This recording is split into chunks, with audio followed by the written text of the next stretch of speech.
So hey guys, in this video we will talk about how to make salary sheet in Excel. तो salary sheet बनाने के लिए हमारे पास सबसे पहले होना चाहिए एम्प्लॉयज़ आईडी। आप नेम भी लिख सकते हो, लेकिन in case of different person have same name तो द डेटा विल कॉन्फ्लिक्ट। सो हम यहाँ पे लेते हैं एम्प्लॉयज़ आईडी। अब एम्प्लॉयज़ आईडी में आप कुछ भी यहाँ पे कोई आईडी मेंशन कर सकते हो, लाइक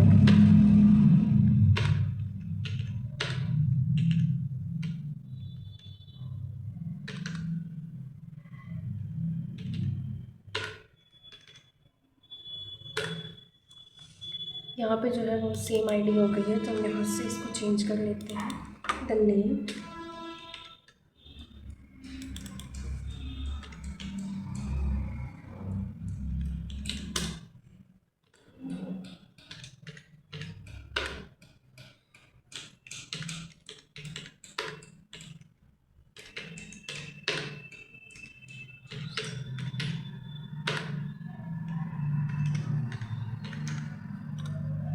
देन हम यहाँ पे लिखते हैं बेसिक सैलरी। एम्प्लॉयज़ की जो बेसिक सैलरी है वो क्या होगी। बेसिक सैलरी पे आप लिखोगे देन जो जितने भी अलाउंसेस होते हैं वो आपका ऐड होंगे बेसिक सैलरी में, तो आपकी ग्रॉस सैलरी आएगी। लाइक हम यहाँ पे कोई भी अलाउंस ले लेते हैं, एच आर ए मान लेते हैं कि 6% जो है हमारा एच आर ए है। देन डी ए ले लेते हैं 6%। Then T A 8%। And then ये सारे जो अलाउंसेस होते हैं like home rent allowance, TNS allowance, travel allowance, ये सारा हमारी बेसिक सैलरी में ऐड होते हैं, तो हमारी ग्रॉस सैलरी बनती है।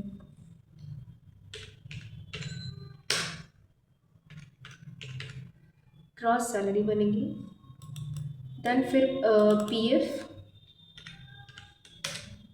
पीएफ जो है वो 10% ले लेते हैं।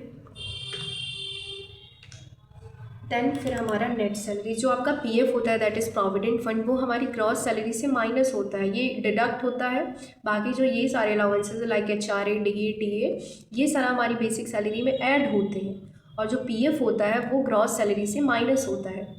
यहाँ पे फिर हम लिख लेते हैं नेट सैलरी। जो आपका पेबल अमाउंट होता है वो कितना होता है, लाइक आपका ये सारा डिडक्शन होगा, एडिशन होगा, देन आपका जो पेबल अमाउंट है दैट इज़ नेट सैलरी, वो कितनी होगी।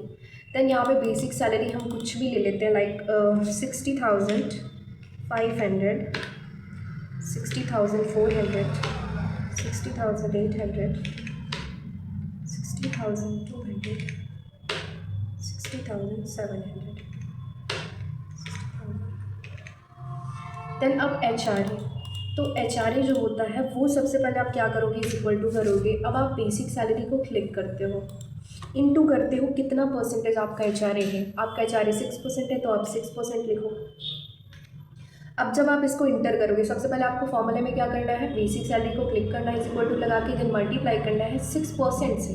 तब आप इंटर करते हो तो आपका इतना एच आर ए आ जाता है। अब आप इसको ड्रैग कर लो तो आपको बार बार नहीं फॉर्मूला यूज़ करना पड़ेगा। देन डी ए भी हम सेम प्रोसेस से निकालेंगे। आप इज इक्वल टू करते हो बेसिक सैलरी पे, जब आप क्लिक करोगे then multiplication with 6% because we have 6% DA, inter करोगे देन आपका DA आ गया। सिंपली हम DA को भी निकाल लेते हैं। DA हमारा है, we have 8% DA, then DA आपका आ गया। अब ये तीनों जो है वो हमारे अलाउंसेस होते हैं, तो अब ये जो है अलाउंस जो है वो ऐड होगा, ऐड होके कहाँ जाएगा, ग्रॉस सैलरी बनेगा। अब हम इसको ऐड कर लेते हैं, किसको, बेसिक सैलरी को, एच आर ए को, डी ए को, टी ए देन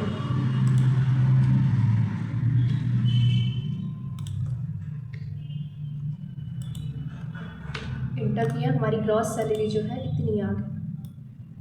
अब हमारा जो पीएफ होता है वो कैसे निकलेगा, तो पीएफ जो होता है सिंपली आप क्या करो, जैसे आप अलाउंसेस निकालते हो वैसे आप पीएफ को भी निकालोगे, बेसिक सैलरी में से मल्टीप्लाई करोगे। पीएफ हमारा वी हैव 10%, तो आप 10% से इसको मल्टीप्लाई करोगे, देन पीएफ हमारा जो है वो इतना आ गया। अब आपका नेट सैलरी कैसे निकली, तो आपको पता है जितने भी अलाउंसेस हैं वो आपकी बेसिक सैलरी में ऐड होते हैं, और जो प्रोविडेंट फंड होता है वो आपकी ग्रॉस सैलरी से क्या होता है, माइनस होता है। तो आपका नेट पेबल अमाउंट क्या आएगा, नेट सैलरी कितनी आएगी, that is basic salary, that is gross salary में से जब आप माइनस करोगे क्या, पीएफ को माइनस करोगे तो आपका कितना आएगा, पेबल अमाउंट आएगा। आपको आपकी जो सैलरी है वो कितनी होगी, तो आप इसको ड्रैग करोगे तो ये आपका बेसिकली क्या होता है, सैलरी शीट होती है। लाइक यहाँ पे आपने एम्प्लॉयज़ आईडी लिखा, नेम लिखा, आप चाहो तो यहाँ पे डेजिग्नेशन भी लिख सकते हो कि post the person have this post have this much salary. तो यहाँ पे आप क्या करोगे, पोस्ट भी लिख सकते, लाइक डेजिग्नेशन हम लिख लेते हैं।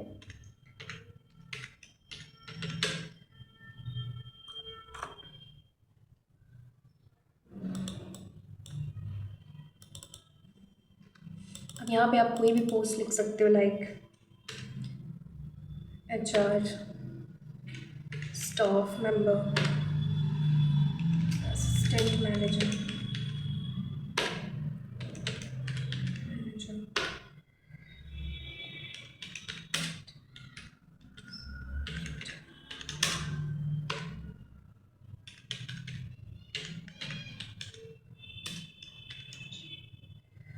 तो ऐसे आप क्या कर सकते हो, डिफरेंट डिफरेंट डेजिग्नेशन की different different ID, name and then salary. तो this is the salary sheet of employees.